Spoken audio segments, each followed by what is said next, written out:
Hi friends, this is Hari. Cinema face அப்டேட்டில் அடுத்தது ஒரு லேட்டஸ்டான ஒரு அப்டேட்டுங்க. ரெட்ரோ படத்தோடைய ப்ரொமோஷன் நிகழ்ச்சியில் கலந்துக்கிட்ட அந்த படத்தோடைய நாயகி பூஜா ஹெச் அவர்கள் பார்த்தீங்கன்னாக்கா இப்போ கூலி படத்தோடைய ஒரு சின்ன அப்டேட் ஒன்று கொடுத்துருக்காங்க. ஏற்கனவே நமக்கு தெரியும் பூஜா ஹெச் இந்த படத்தில் வந்து ஒரு டான்ஸ் நம்பர் பண்ணுறாங்க அப்படின்னு சொல்லிட்டு சன் பிக்சர்ஸ் அஃபிஷியலாகவே வந்து ஒரு ட்வீட் ஒன்று போட்டிருந்தாங்க. அது நம்ம எல்லாருமே தெரியும், இவங்க தான் பண்ணுறாங்கன்னு சொல்லிட்டு.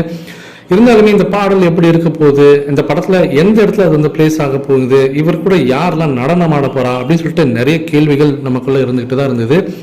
இந்த நிலையில் தான் ரெட்ரோ படத்தோடைய அந்த ப்ரொமோஷன் நிகழ்ச்சியில் கலந்துக்கிட்டவங்க சின்னதாக வந்து ஒரு ஹிண்ட் கொடுத்துருக்காங்க. ஓப்பனாகவே சொல்லியிருக்காங்க, நான் இந்த பாடல் வந்து நடனம் ஆடி இருக்கேன் கூலி படத்தில். ஸோ அந்த சாங் வந்து பார்த்தீங்கன்னாக்கா ரொம்ப ஒரு டிஃப்ரெண்ட்டான வைபாக இருக்கும். அப்போ வந்து அந்த இடத்துல ஆங்கர் கேட்குறாரு, ஏற்கனவே ஜெயிலர் படத்தில் தமனா ஒரு பாட்டு ஆடிருப்பாங்க, காவலா சாங், அந்த மாதிரியா அப்படின்னு கேட்கும்போது இல்லை, இது அந்த மாதிரி கிடையாது, இது டோட்டலாக ஒரு டிஃப்ரெண்ட்டான வைபாக இருக்கும் இந்த படத்தில். இந்த பாடல் ரொம்ப ஃபன்னாகவும் இருக்கும். இந்த பாடல் நீங்கள் வந்து ஜஸ்ட் வந்து பார்த்தீங்கன்னாக்கா ஒரு என்டர்டைன்மெண்ட் பாடலாக இல்லாமல் ஒரு ஃபன்னாக ஒரு டிஃப்ரெண்ட் வைபாக இருக்கும். நீங்கள் அது படம் பார்த்தீங்கன்னா உங்களுக்கு அதை வந்து உங்களால் ஃபீல் பண்ண முடியும் அப்படின்ற மாதிரி அவங்க சொல்லியிருந்தாங்க.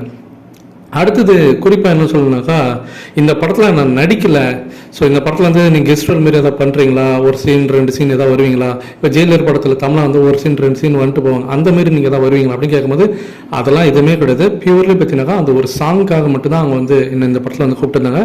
அந்த ஒரு பாடல் நான் வந்து பண்ணி கொடுத்துட்டு வந்தேன்.